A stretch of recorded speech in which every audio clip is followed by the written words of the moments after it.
श्री नवनाथ ग्रंथ कथासार अध्याय 31 चौरंगीची तपश्चर्या. श्री गणेशाय नमः. विकारवश झालेल्या भुजावंतीचा तीव्र शब्दात धिक्कार करून कृष्णागर निघून गेला आणि भविष्यातील प्रसंगाच्या कटू कल्पनांनी ती जीव देण्याचा विचार करू लागली. तिने आपल्या विश्वासू दासीला पाचारण करून घडलेला सर्व प्रकार तिला सांगितला.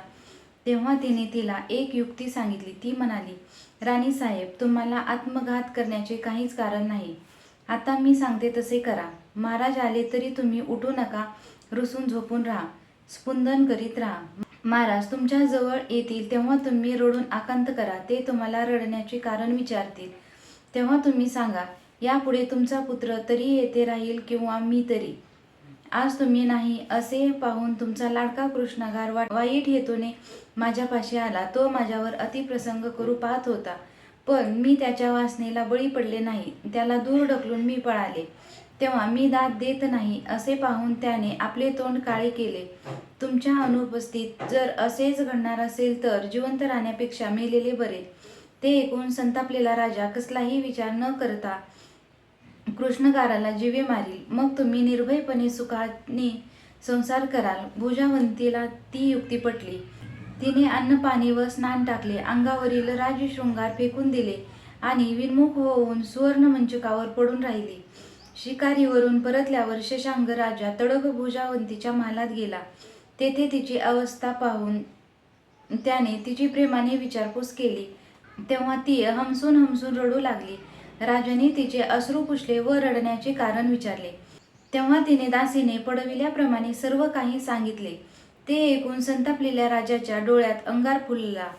त्याने सेवकांना कृष्णगाराचे हातपाय तोडण्याची आज्ञा फर्मावली.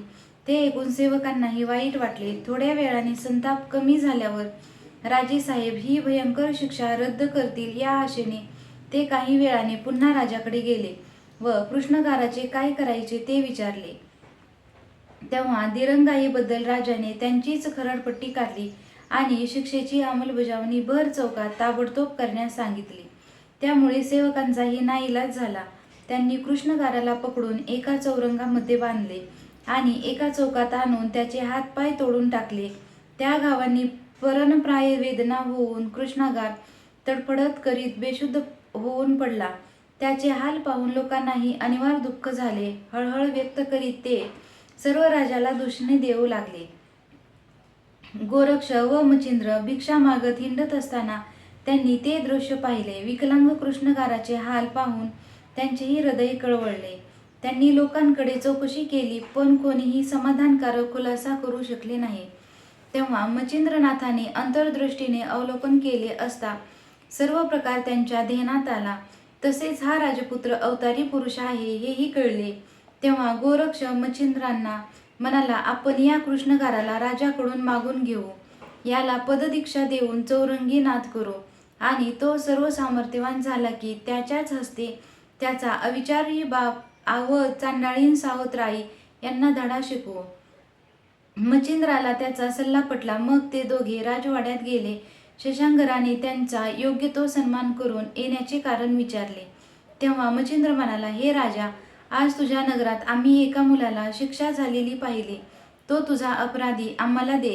त्यावर शशांकर म्हणाला, पण त्याचा तुम्हाला काय उपयोग? उलट तुम्हालाच त्याची सेवा करावी लागेल. मच्छिंद्र म्हणाला, त्याची तू चिंता करू नकोस. त्याचे काय करायचे ते आम्ही पाहू. तू त्याला आमच्या स्वाधीन करणार आहेस किंवा नाही तेवढे सांग. ते रोखठोक बोलणे ऐकून राजा वरमला. त्याने नाथांच्या म्हणण्यास तत्काळ होकार दिला. राजाचा निरोप घेऊन ते दोघे उठले आणि तडक कृष्णगारापाशी आले.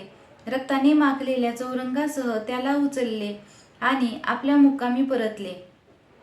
तेथे चौरंगीचे कृष्णगाराचे नाथांनी ठेवलेले नाव हातपाय तळून काढले. त्यानंतर चौरंगीच्या जखमा बांधून त्याला थोडे खाऊ पिऊ घातले. दुसऱ्या दिवशी सकाळीच त्यांनी कौंडिण्यपूर सोडले आणि मजल दरमजल करीत बद्रिका आश्रमात गेले.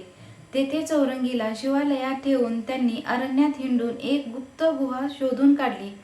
गोरक्षाने एक मोठी शिळा आणून तीही गुहेतच उंचावर स्थापन केली व अस्त्रबळाने गुहेत अंधार केला. मग त्या दोघांनी चौरंगीला गुहेत नेऊन ठेवले व शिळेकडे निर्देश करून त्याला म्हणाले, तुला या शिळेकडे पाहत तपानुष्ठान करावयाचे आहे. तुझे तिच्याकडे दुर्लक्ष झाले तर क्षणार्धात कपाळमोक्ष होईल. म्हणून सतत सावध राहा. आता तुझा देहच आत्महिताचे परम साधन आहे. अशा प्रकारे चौरंगीला सर्व सूचना देऊन झाल्यावर गोरक्षाने त्याला मंत्रोपदेश केला. त्यानंतर काही फळे त्याच्या पुढ्यात ठेवली व म्हणाला, ही फळे खाऊन राहा, दिलेल्या मंत्राचा जप कर आणि शिळेवर लक्ष ठेवून प्राणरक्षण कर. तीर्थयात्रा आटोपून आम्ही लवकरच येऊ. त्यानंतर त्यांनी गुहेच्या तोंडाशी एक प्रचंड दगड बसविला. एवढे झाल्यावर गोरक्षाने चामुंडेला आवाहन करून चौरंगी पुढे नित्यमधुर फळे ठेवत जा असे सांगितले. त्यानंतर ते गुरु शिष्य गिरनारकडे रवाना झाले. इकडे नाथांच्या आज्ञेनुसार चामुंडा आपले कार्य करीत राहिली, पण चौरंगीचे त्या फळांकडे लक्ष नसे. खाण्याच्या नादात दुर्लक्ष होऊन अनर्थ घडू नये म्हणून तो उपाशी पोटीस तपश्चर्या करू लागला.